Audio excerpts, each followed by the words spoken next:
నమస్తే, నేను మీ Teja. Iran attack మామూలుగా చేయట్లా, చాలా ఘోరంగా ఇరాన్ ఎవరైతే తమ దేశం పైన దాడి చేయడానికి సిద్ధమవుతున్నారో యుఎస్ అలాగే ఇజ్రాయెల్ కాకుండా వారిపైన విరుచుకుపడుతున్న ఇరాన్. తాజాగా ఇరాన్ దాడి చేసిన దాంట్లో దుబాయ్ ఎక్కువగా నష్టపోయిందని చెప్పుకోవచ్చు. దుబాయ్లో కొన్ని ప్రాంతాలు పూర్తిగా ధ్వంసమయ్యాయి.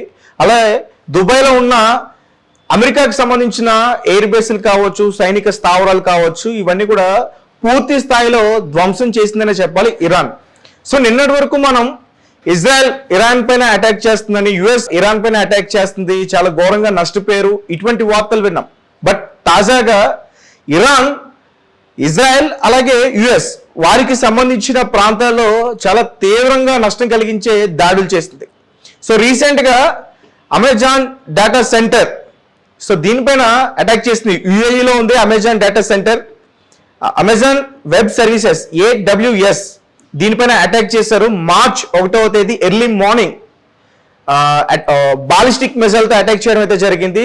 అటాక్ జరిగిన తర్వాత ఆ శకలాలు ఏవైతే ఉంటాయో మిసైల్కి సంబంధించినవన్నీ కూడా వెళ్ళి ఈ అమెజాన్ కి సంబంధించిన ఏదైతే బిల్డింగ్ ఉంటుందో అక్కడికి వెళ్ళి పడింది. దాంతో తీవ్రంగా అదంతా కూడా నష్టపోయారు. అలాగే వెంటనే అగ్నిమాపక సిబ్బంది అక్కడికి చేరుకున్నారు. తర్వాత వాళ్ళ మంటల అదుపులోకి తీసుకొచ్చే ప్రయత్నం చేశారు. అలాగే మొత్తం ఆ ఏరియా మొత్తానికి కూడా ఎలక్ట్రిసిటీ రాకుండా కూడా చూసుకుని జాగ్రత్తలు అయితే తీసుకున్నారు. సో అలాగే యుఏఈలో ఉన్న A1 డాఫ్రా ఎయిర్ బేస్ పైన కూడా అటాక్ చేశారు. ఇది అమెరికాకి సంబంధించింది. అందరికీ తెలిసిందే, Iran, UAE, Saudi Arabia, Kuwait, Khattar, Bahrain ఈ ప్రాంతాలపైన అమెరికాకు సంబంధించి ఏవైతే స్థావరాలు ఉన్నాయో, సైనిక స్థావరాలు అలాగే ఎయిర్ బేస్కి సంబంధించినవి, వీటిపైన ఎక్కువగా అటాక్స్ చేస్తూ ఉంది. అయితే కువైట్ లో చాలా గట్టిగానే ప్లాన్ చేసింది, ఎవరు కూడా ఊహించలేదు. కువైట్కి కూడా తీవ్ర నష్టం కలిగించింది. కువైట్ లో 91 మిసైల్స్ తోటి అటాక్ చేశారు. అసలు ఎవరు కూడా ఊహించలేదు ఇరాన్ ఇంత దారుణంగా అటాక్ చేస్తున్నాను. ఎందుకంటే ఒక పక్క సుప్రీం లీడర్ని కోల్పోయి అక్కడ ప్రజలందరూ కూడా తీవ్రమైన ఆందోళన చెందుతున్నారు. అలాగే ఇప్పుడు ఆ సుప్రీం లీడర్ ఎవరు ఏంటి అనేది తెలియదు, అధికారికంగా ఏ ప్రకటన కూడా చెప్పలేదు.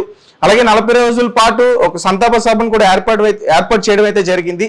సో ఇలాంటి పరిస్థితుల్లో కూడా చాలా కఠినంగా నిర్ణయాలు తీసుకుంటున్నారు ఇరాన్.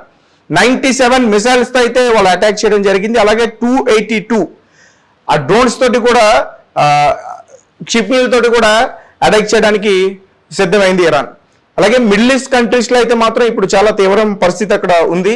ముఖ్యంగా ఇంటర్నెట్ సమస్యలు అయితే అక్కడ తీవ్రంగా ఉన్నాయి. ఆన్లైన్ బ్యాంకింగ్ అలాగే ఫుడ్ డెలివరీ యాప్స్ కానీ లేకపోతే ఇతర ఏవైతే ఉంటాయో ఫుడ్కి సంబంధించిన ఇతర బ్యాంకింగ్ సంబంధించిన అవన్నీ కూడా ఆపేయడం అయితే జరిగింది. ఒకసారి నేను క్లియర్గా చెప్పేందుకు ప్రయత్నిస్తాను. అమెజాన్ క్లౌడ్ విభాగం AWS తెలిపిన వివరాల ప్రకారం మార్చ్ 1, 2026 ఆదివారం తెల్లవారుజామున యుఏఈలోని డేటా సెంటర్లోకి ఏదో ఒక వస్తువు, మిసైల్ లేదా డ్రోన్ శకలాలు వచ్చి చాలా బలంగా ఢీకొట్టాయి.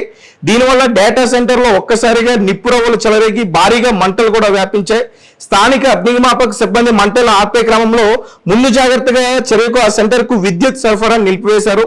తర్వాత పూర్తిగా అమెజాన్ కూడా మూసివేసినట్లుగా కూడా చెప్తున్నారు. ఇరాన్ తన దాడుల పరిధిని పెంచింది.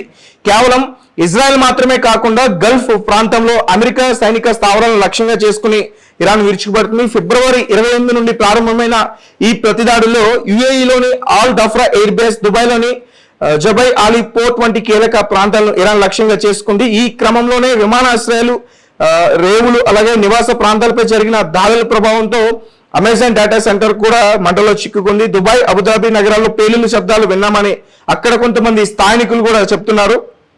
అలాగే డేటా సెంటర్లు అనేవి ఇంటర్నెట్ ప్రపంచానికి ఒక వెన్నుముక.